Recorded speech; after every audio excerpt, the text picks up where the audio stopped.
மாயை வலை உனக்கு விரிக்கப்பட்டது, ஆனாலும் அதிலிருந்தும் நீ தப்பிப்பாய். வாழ்க்கையில யார் யாரெல்லாம் வெறுத்து போயிருக்கீங்களோ அவங்களுக்கு இந்த பதிவு மிகப்பெரிய ஒரு பொக்கிஷமா மாறப்போகுது. இந்த ஜென்மத்தில் ஒரு அற்புதம், ஒரு அதிசயம் உங்களுக்கு நடக்கணும் அப்படின்னா நீங்க இதற்கு எல்லாம் தயார் ஆக வேண்டும். நாம இங்க தலை குனிஞ்சா அங்க தலை நிமிரும். மனுஷங்கிட்ட தலை குனிஞ்சா குனிஞ்சது போலவே மாறிடும். நீங்க மனுஷங்க முன்னாடி தலை நிமிரணுமா, தன்மானத்தோட வாழணுமா, நீங்களே உங்களை தயார்படுத்த விரும்புறீங்களா? யாருக்கெல்லாம் கடவுள் கொடுத்திருக்காரு, யாரெல்லாம் தகுதியானவர்களை இப்படிதான் தரம் பிரிப்பார் நமது சாயப்பா. அன்பே சாயில ஆரம்பத்துல கஷ்டம், ஆனா அது தோல்வி இல்லை. ஆனா தோல்வின்னு நினைச்சு வேறு மார்க்கத்துல போறவங்களுக்கு ஆரம்பத்தில் வெற்றி அமோகமா கிடைக்குது. அந்த வெற்றியே அவர்களுக்கு விஷமா மாறுது. எது ஆரம்பத்தில் கஷ்டமா இருக்கோ அது உங்களுக்கு சொர்க்கத்துக்கு அழைச்சிக்கிட்டு போற பாதை. இனி உங்க வாழ்க்கை உங்க கையில இருக்குதுன்னு நம்புனா இந்த பதிவில் சொல்லப்பட்டதும் நடக்கும், சொல்லப்படாத அதிசயங்களும் உங்கள் வாழ்க்கையில் நடந்தே தீரும்.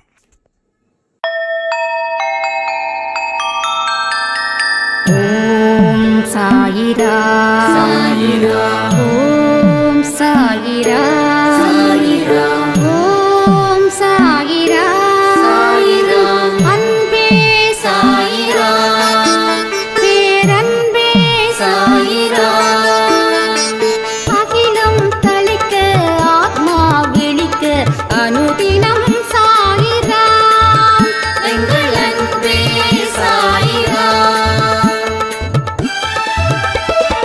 ஒன்றே இறைவன், ஒன்றே பூமிக்கென்றும் சாயிரா, சரணம் சாயிரா, நன்றே செய்து வாழ்வோம், நாம் ஒன்றே செய்து வாழ்வோம், அன்பே சாயிரா.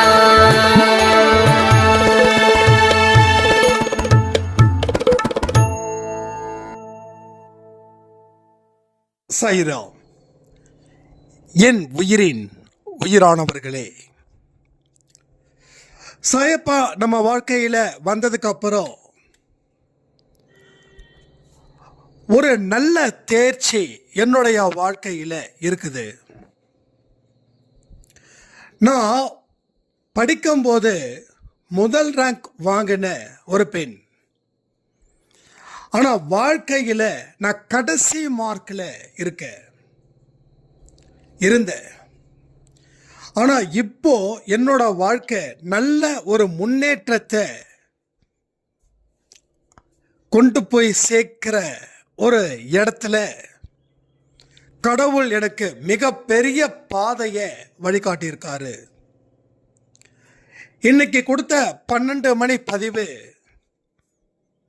என்னுடைய வாழ்க்கையில பெரிய ஒரு மாற்றத்தை ஏற்படுத்துவதற்கு ஒரு சாட்சியா அது இருந்துச்சு.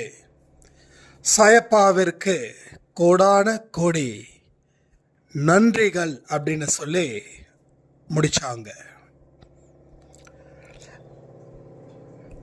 அவங்க சொன்னதுல 100க்கு 100 உண்மை இருக்கு.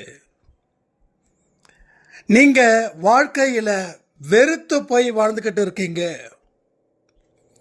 திரும்ப திரும்ப உங்களுக்கு சில வார்த்தைகள் உங்க காதுல போய் சேருதுன்னா, உங்க மனசுல போய் சேருதுன்னா, கடவுள் உங்களுக்கான வார்த்தைகளை திரும்ப திரும்ப சொல்லிக்கிட்டே இருக்கிறாருன்னு அர்த்தமாகுது.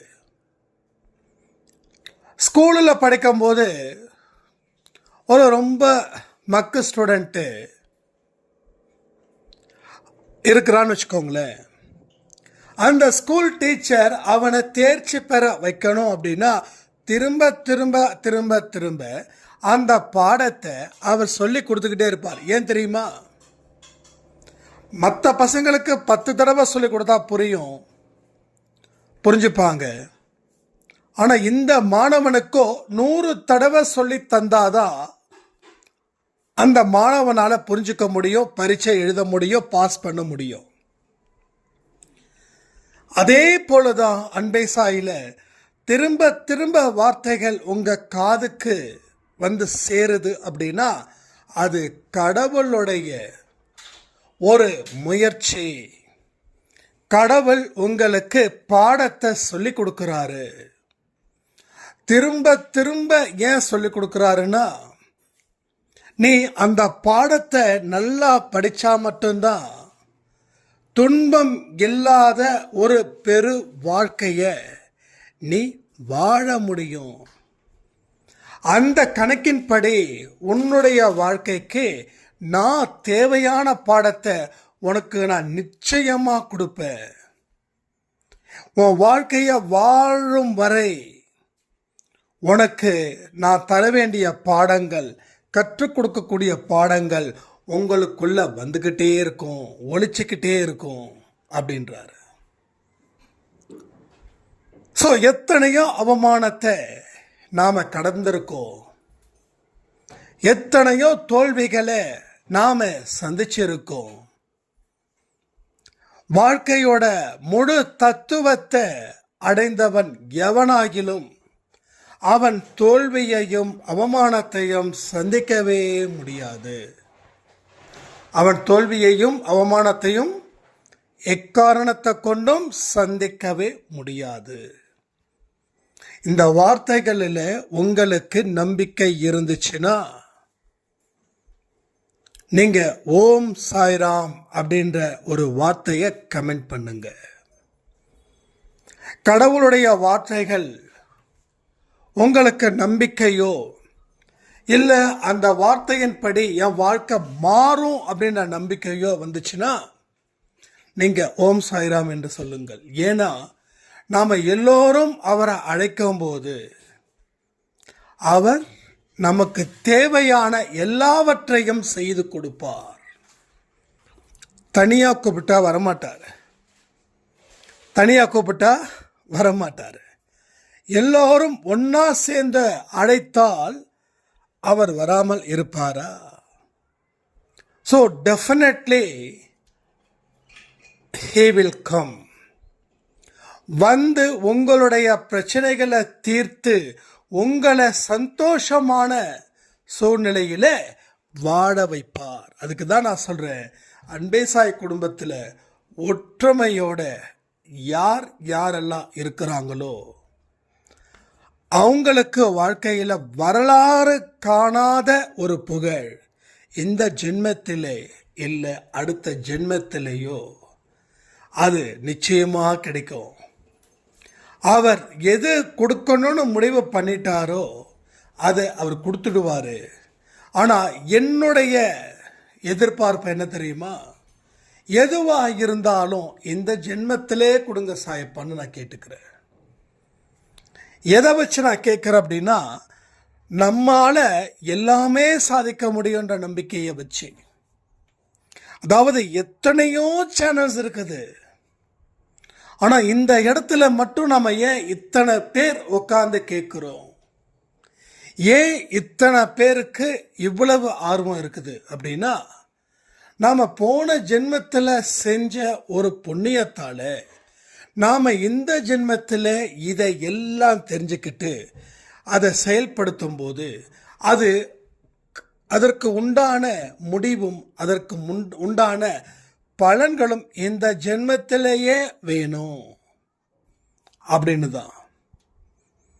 ஸோ யாருக்கெல்லாம் என்னுடைய முயற்சியும் என்னுடைய உழைப்புக்கு ஏற்ற பலனும் ஊதியமும் இந்த ஜென்மத்தில் வரணும் அப்படின்னு சொல்லி எதிர்பார்க்குறீங்களோ அவங்க கமெண்ட் பண்ணுங்க. ஸோ முதல் ஆளாக நான் இங்கே நிற்கிறேன், நான் கமெண்ட் பண்ணுறேன். எனக்கு இந்த ஜென்மத்தில் எனக்கு வேணும். ஏன்னா அடுத்த ஜென்மம் இதை விட சிறப்பான ஒரு ஜென்மத்தில் நான் வாழணும். ஏன்னா அதிகபட்சமாக ஒரு 10 ஜென்மந்தான் என்னுடைய பிறவி நீங்குவதற்கு. இதை உள்ளுணர்வு மூலமாக சாய்ப்பா ஏற்படுத்துகிறார். இதெல்லாம் என் மாய வலையில் விழுந்தனோ அது எல்லாம் இப்போ எனக்கு வெறுப்பை கொடுக்குதுன்னா அதற்கு காரணம் நாம் அதை கடந்துட்டோம், அதை தாண்டிட்டோம். இனி மாய வலை இந்த உலகத்தில் இருக்கிற அளவுக்கு ஒரு வலையை விரிச்சா கூட ஏதோ ஒரு விரிக்காத ஒரு இடம் ஒன்று இருக்கும். அந்த இடத்துல நான் தங்குவேன்ற நம்பிக்கை எனக்கு ஸ்ட்ராங்காக இருக்குது. அதனால் எந்த ஒரு வலையிலையும் நான் விழமாட்டேன். எவ்வளவு பெரிய வலை விரித்தாலும் என்னால் விழ முடியாது. அப்படியே அந்த வலையை விரித்து நான் விழுந்தாலும் அந்த வலை கிழிஞ்சிடும். அப்போ கிழிஞ்ச வலையில் நான் எப்படி சிக்க முடியும்?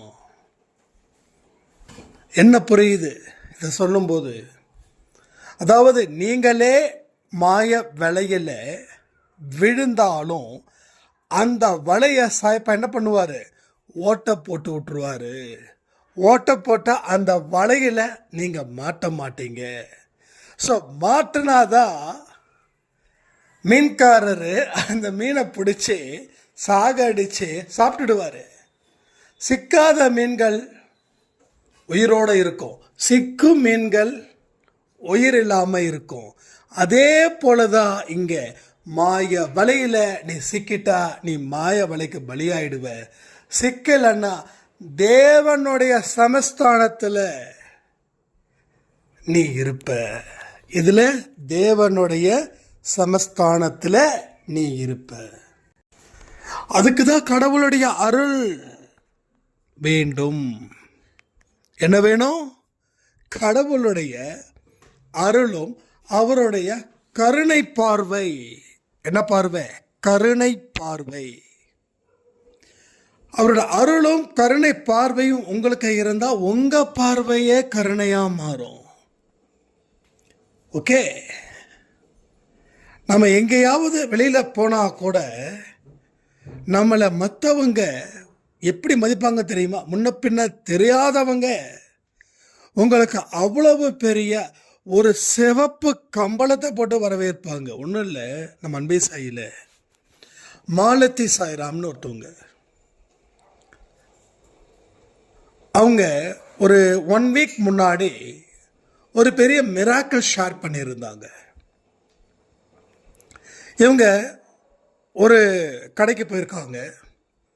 அந்த கடையில் ஏகப்பட்ட க்ரௌடு. அப்போது அந்த கடைக்கார முதலாளி இருக்கார் இல்லையா, அவர் கல்லாப்பேட்டையில் இருந்து, இப்போ கடைசியில் நிற்கிறாங்க பாரு, அந்த அம்மாவுக்கு என்ன வேணுமோ சட்டுன்னு அனுப்பிச்சி விடு அப்படின்னு. உடனே கடைக்கார முதலாளியே அந்த அம்மாவை கவனிக்க சொல்லும்போது அந்த கடையில் வேலை பார்க்குறவங்க குடுக்குடுன்னு ஓடி போய், அம்மா உங்களுக்கு என்னென்ன வேணும் லிஸ்ட்டு கொடுங்கம்மா அப்படின்னோடனே இந்த அம்மாவுக்கு பயங்கரமான ஒரு வியப்பு. இவங்களுக்கு முன்னாடி கிட்டத்தட்ட 20-30 பேர் பக்கம் நிற்கிறாங்க. ஏன்னா அவங்க கிளம்பும்போது சாயப்பாட்டு என்ன சொல்லிட்டு இருப்பாங்க தெரியுமா? அன்பே சாயப்பா, போகும்போது பத்திரமா போகணும், அங்கே க்ரௌடாக வேற இருக்கும், குழந்தைய வேற வீட்டில் விட்டுட்டு போகிற, சீக்கிரமாக வரணும், வெயில் வேற ரொம்ப தாங்க முடியல. ஐ திங்க் ரேஷன் கடைன்னு நினைக்கிறேன். ரேஷன் கடை தான் அப்படின்னு கடவுள்கிட்ட வேண்டிட்டு போனவங்க அங்கே போயிட்டு அந்த ரேஷன் கடையில் இந்த பில்லு போடுறவர் அந்த அம்மாவை கூப்பிட்டு சட்டுப்பட்டுன்னு முடிச்சு. ஏன் எப்படி நடந்தது, என்ன அதிசயம், என்ன அற்புதம், ஒன்றும் புரியல. ஸோ மற்றவங்க என்னமோ ஒரு மாதிரி, என்ன அது அவங்க சொந்தக்காரரோ அதனால் இந்த அம்மாவுக்கு ப்ரெஃபரன்ஸோ அப்படின்னாங்க. ஸோ அவங்க அவ்வளோ ஒரு ஆச்சரியப்பட்டு அவங்க ஷேர் பண்ணாங்க. ஏன்னா இந்த எக்ஸ்பீரியன்ஸ் எனக்கும் இருக்குது, எனக்கு நிறையவே இருக்குது. ஏன்னா அவர் தன்னுடைய குழந்தைகளை எந்த அளவில் கவனிச்சுக்கிறாருன்றத பிறர் மூலமாக நம்ம தெரிஞ்சுக்க முடியும். பிறர் மூலமாக ஒருத்தன் மதிக்கவே இல்லையா, கவலைப்படாதீங்க, அவர்கிட்ட சரணாகுங்க, சரணடையுங்க. Surrender is a complete surrender. So அந்த இடத்துல தான் உங்கள் தலை நிமிரும். நம்ம தலை குனிஞ்சா இன்னொரு இடத்துல தலை நிமிரும். எங்கே தலை குனியணும்? சாயப்பாவுடைய பாதத்தில். அப்போ நாம் இப்படிப்பட்ட சூழ்நிலையை நாம் உருவாக்கணும். இங்கே நிறைய பேர் என்ன பண்ணுறாங்க தெரியுமா? சூழ்நிலை சரியில்லை, சூழ்நிலை சரியில்லை, சூழ்நிலை சரியில்லை, வாய்ப்பு வரலை, அதிர்ஷ்டம் வரலை.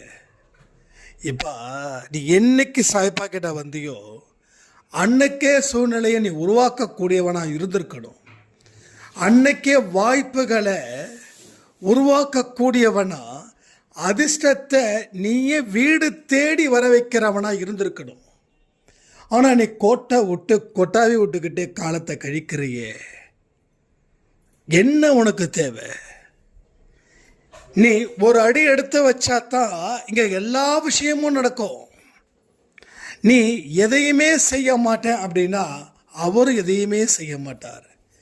கண்ணாடிக்கு முன்னாடி நின்று ஒரு விஷயத்தை பண்ணலாமா? உங்கள் வீட்டில் கண்ணாடி இருக்கா? கண்ணாடி முன்னாடி நீங்கள் நில்லுங்க, எதுவுமே பண்ணாதீங்க. இப்போ எந்த அசைவும் அந்த கண்ணாடியில் தெரியல, ஏன்னா நீங்கள் அசையலை. அதனால் கண்ணாடியில் எந்த அசைவும் இல்லை. இப்போ நீங்கள் அசைகிறீங்க, அசைஞ்ச அடுத்த செகண்டே கண்ணாடியில் அந்த அசைவு இருக்குது. இதுதாங்க வாழ்க்கை, அவ்வளோதாங்க. இதுதான் கடவுள். நீங்கள் எந்த கடவுளை கூட வணங்குங்க, நீங்கள் எந்த கடவுளை வேணாலும் வணங்குங்க. ஆனால் ஒன்று, நீங்கள் முயற்சி பண்ணால் கடவுளும் அவர் முயற்சி செய்வார். கண்ணாடியில் இருக்கக்கூடிய அசைவுகள் தான் இங்கே பொருந்தும். அப்போ நாம் எதுவுமே செய்யலை, கடவுள் என்ன செய்யணும்? ஏன் செய்யணும்? இப்போ உழைக்கிறவனுக்கு தான் மரியாதை, உழைக்காதவனுக்கும் மரியாதை கிடையாது. சோம்பேறிங்களுக்கு கண்டிப்பாக சரி, ₹1 கூட அவருடைய சமஸ்தானத்தில் இருந்து போகாது. ₹1 இல்லை, அதற்கும் கம்மியாக இருந்தால் அதுவும் கூட போகாது. நீ நினைச்சதை நடக்கணும் அப்படின்னா அவர் நினைச்சதை நீ நடத்தணும். நீ நினைச்சதை நடக்கணும், நீ நினைச்சதை நடக்கலைன்னா கடவுள் இல்லைன்னு சொல்ற. ஆனால் இப்பையும் சொல்ற, நாம தான் ஏமாளிகளாக இருக்கோம். கடவுள் என்னைக்குமே புத்திசாலி. கொடுக்க கொடுக்க கொடுக்க கொடுக்க கொடுக்க நம்ம பெற்றுக்கொண்டே இருப்போம். ஆனால் கடவுள் உங்களுக்கு கொடுக்க விரும்பலை, ஏன்னா அசைவற்ற ஒரு நிலையில் நீங்கள் இருப்பதால. அப்போ யாருக்கு கொடுக்கணும், யாரு வாங்கணும்? அப்போ நீங்கள் அவர்கிட்ட வாங்கக்கூடிய அளவில் இருக்கிறவர்களா இருந்தால் நிச்சயமாக உங்களுக்கு கிடைச்சே தீரும். இப்போவே நீங்கள் கன்ஃபார்ம் பண்ணிக்கலாம். அதாவது ஒரு கவர்மெண்ட் இருக்குதுன்னா இந்த கவர்மெண்ட் சில சலுகைகளை வழங்கும். அது எல்லா மக்களுக்கும் போகுமா? இல்லை. யாருக்குன்னு சொல்லி ஒரு ரூல்ஸை ஒரு கவர்மெண்ட் ஒரு ஜியோ பாஸ் பண்ணுவாங்க, கவர்மெண்ட் ஆர்டர் பாஸ் பண்ணுவாங்க. ஸோ அந்த தகுதியான மக்கள் மட்டுமே பெற முடியும். அதே போல் இங்கே யார் தகுதி வாய்ந்தவர்கள் அப்படின்றா, எந்த ஒரு மனுஷன் அசைகிறானோ, எந்த ஒரு மனுஷன் உழைக்கிறானோ, எந்த ஒரு மனுஷன் முயற்சி செய்து உழைத்து எந்த விதத்திலையும் குறையில்லாமல் நடந்து கொள்கிறானோ அவனுக்கே பெறக்கூடிய தகுதிகள் இருக்கிறது. நம்ம அன்பை சாயில சொல்லக்கூடிய விஷயங்கள் ரொம்ப சிம்பிள். ஆனால் நாம் என்ன பண்ணுறோம் அப்படின்னா, வேற ஏதாவது வழி ஏன் தேடுறோம் தெரியுமா? இதை மனப்பூர்வமாக செய்யணும். மனப்பூர்வமாக செய்ய நாம் தயாராக இல்லை. அதனால வேற ஏதாவது வழிகள் இருக்குதா அப்படின்னு எத்தனையோ வழிகளை ட்ரை பண்ணி ஃபைனலாக அன்பே சாய் குடும்பத்துக்கே வந்தாங்க. ஏன் தெரியுமா? எந்த வழியும் நிரந்தரம் இல்லை. வெற்றிக்கு சொல்கிறேன், லட்சம் வழி இருக்கு, கோடி வழி இருக்கு, கோடிக்கு மேலேயே வழிகளும் இருக்கு. எல்லாமே ஆரம்பத்தில் ஒரு வெற்றியை கொடுக்குற மாதிரி இருக்கும். ஆனால் போக போக அந்த வெற்றி அப்படியே தோல்வியாக மாறிடும். ஆனால் அன்பே சாயில ஆரம்பத்தில் தோல்வியை கொடுக்குற மாதிரி இருக்கும், ஆனால் போக போக வெற்றி அடைக்கும். ஏன் தெரியுமா? நம்ம மனசை தயார் பண்ணணும், நம்ம உடலை தயார் பண்ணணும், நம்ம முயற்சி எடுக்கணும், உழைக்கணும். அப்போது நாம் அந்த பாதையில் போகும்போது நமக்கு ரிசல்ட்டு நாம் எதிர்பார்த்தது போல் ஸ்டார்டிங்கில் கிடைக்கல. அதனால் அதை நம்ம தோல்வியாக நினைக்கிறோம். ஆனால் அதில் நீங்கள் ஸ்ட்ராங்காக நின்றுட்டிங்கன்னா ஆரம்பத்தில் பட்ட கஷ்டங்கள் போக போக போக போக சந்தோஷமாக மாறக்கூடிய தருணம் அதில் நிறைய இருக்குது.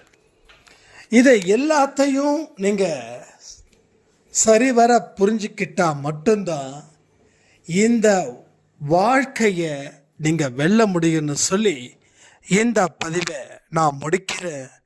ஜெய் சாய்ராம்.